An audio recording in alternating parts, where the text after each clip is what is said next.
Olá, paz e graça. Chegamos no 45º livro da Bíblia e agora não pode ser nem considerado um livro, pois é uma carta. É a primeira carta aqui na composição do Novo Testamento, que é a carta de Paulo aos Romanos.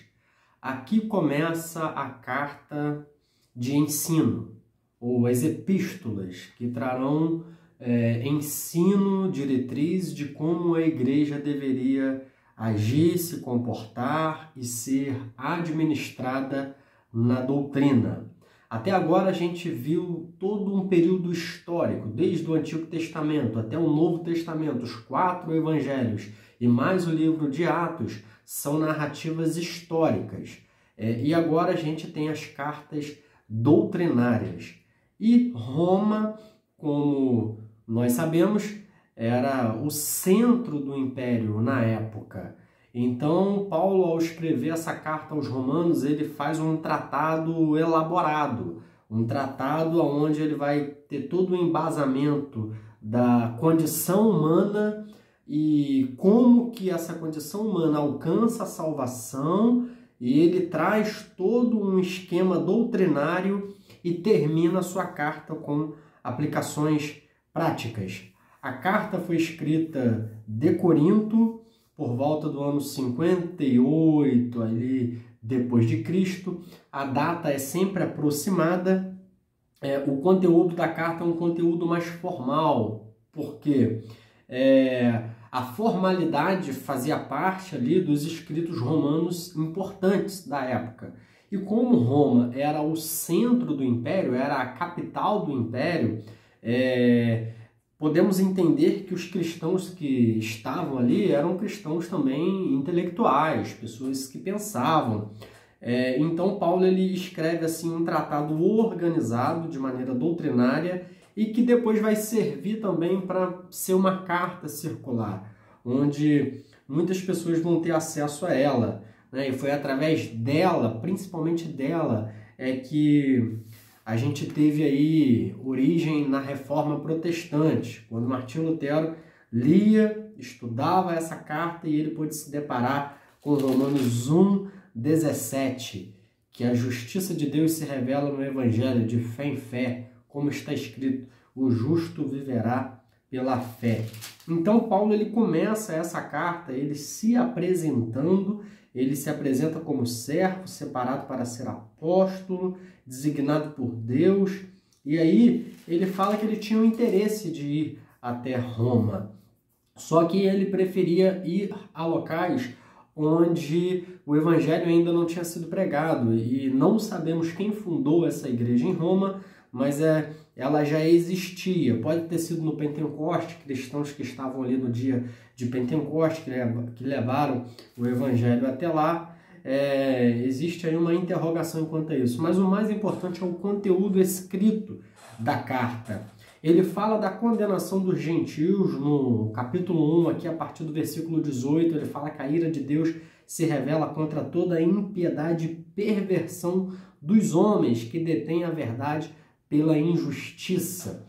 E aqui Paulo ele começa a descrever que Deus ele se dá a conhecer através da natureza, através dos seus atributos morais, e que ignorar isso é suicídio. Ignorar isso é você virar as costas completamente para Deus e viver uma vida ímpia, uma vida nas paixões, na carnalidade, e isso atrai a ira de Deus.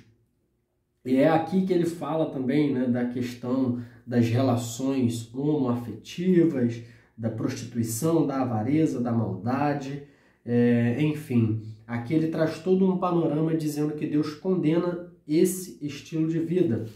Só que ele também vai dizer que ele condena, Deus também condenou a rigidez dos judeus, o legalismo dos judeus, que tinham na lei de Moisés ali o seu aparato, né, a sua constituição, mas na verdade eles viviam uma farsa, eles viviam de aparência, pois não viviam a essência da lei. Então no capítulo 3 aqui de Romanos, Paulo ele encerra todo mundo debaixo do pecado. Ele diz assim, os que vivem de maneira promíscua, de maneira sensual, de maneira idólatra, de maneira a viver pelos seus próprios prazeres, na maldade, na carnalidade, esses estão condenados, mas os legalistas religiosos também estão condenados quando se apegam às práticas da lei como se isso fizesse dele pessoas melhores.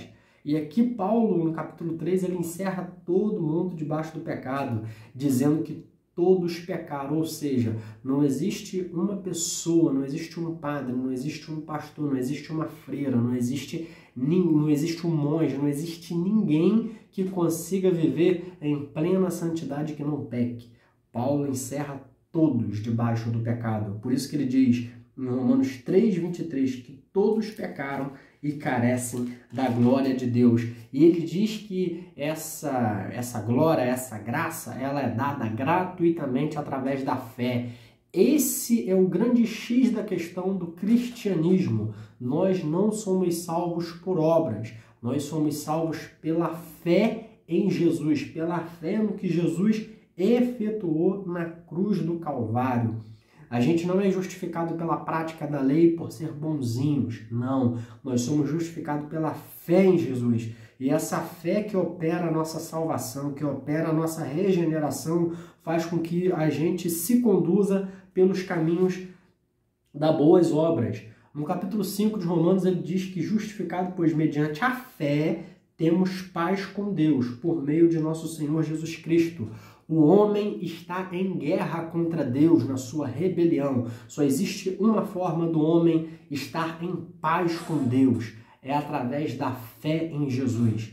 A pessoa pode ser a pessoa mais pacífica do mundo, mais bondosa de acordo com a ótica humana, mas se ela não tem fé em Jesus, ela não está em paz com Deus. Deus está irado com esta pessoa. É somente através da fé em Cristo é que temos paz com Deus, paz em nossa consciência, essa paz que tira o medo de morrer, essa paz que tira o medo de encontrar com o Criador, porque a humanidade sabe que o dia em que encontrar com o Criador acertará as contas. E a única maneira de se livrar desse julgamento é através da fé em Deus. E ele diz que através de um homem entrou o pecado no mundo, que foi Adão, e esse pecado, então, o pecado original, ele passa toda a humanidade. Então, eu até entendo quando alguém diz assim, mas uma criança, ela não tem pecado consciente e praticado, mas ela carrega a carga, a herança genética do pecado. Qual é o salário do pecado? Segundo Romanos, é a morte. Então, por que a criança morre? Porque ela traz a gênese do pecado, o pecado original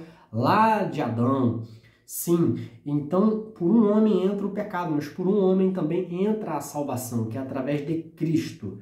E aqui Paulo também ele fala dessa guerra interior entre a carne e o espírito, entre o desejo de fazer o bem, mas acabar sendo levado a fazer o mal. Nós temos uma facilidade enorme de pecar, porque a nossa natureza, a herdada de Adão, ela é pecaminosa. Mas a partir do momento que nós aceitamos Jesus e que é introduzido em nós uma natureza espiritual, que é o Espírito Santo, nós temos uma inclinação, nós somos levados a controlar o pecado e viver de maneira que agrade a Deus. Ele também fala do 9 ao 11 aqui na Epístola aos Romanos. Ele fala da questão de Israel, a escolha de Israel, a eleição de Israel. Deus não abandonou Israel, Deus voltará para Israel ainda, porque ele escolheu Israel incondicionalmente, não foi pelos méritos de Israel. Ele decidiu escolher Israel para se revelar ao mundo. Deixou Israel de lado porque Israel o rejeitou, introduziu a igreja, os gentios, que somos nós, mas ele voltará ainda para Israel para estabelecer o seu reino e concluir as suas promessas. No capítulo 12, ele traz aplicações práticas, dizendo para que a gente apresente o nosso corpo como sacrifício vivo, santo e agradável a Deus, que é o nosso culto racional. O nosso culto deve ser com entendimento. Nós somos membros um dos outros, nós devemos exercer as diferentes funções dentro desse corpo, de acordo com a graça que nos é dada. Nós não devemos, embora a gente esteja vivendo num tempo político, em que os ânimos estão acirrados, mas nós não podemos nos deixar vencer do mal, mas vencer o mal com o bem. Romanos 12, 21. E no capítulo 13 ele diz: todo homem esteja sujeito às autoridades superiores, porque não há autoridade que não proceda de Deus, e as autoridades que existem foram por ele instituídas, de modo que aquele que se opõe à autoridade resiste à ordenação de Deus, e aos que resistem trarão sobre si mesmo condenação. Então, os juízes, os magistrados, eles estão a serviço de Deus, e se eles são injustos, se eles são corruptos, eles pagarão a conta com Deus. Nós só devemos resistir à autoridade quando esta se opõe claramente a Deus, quando essa nos leva a pecar contra Deus. E a gente conhecendo o caráter de Deus, conhecendo a santidade de Deus, nós sempre saberemos qual é o parâmetro, qual é o limite entre a obediência e a desobediência às autoridades. Obedeçamos todas as autoridades, desde que ela não nos faça pecar contra o Criador.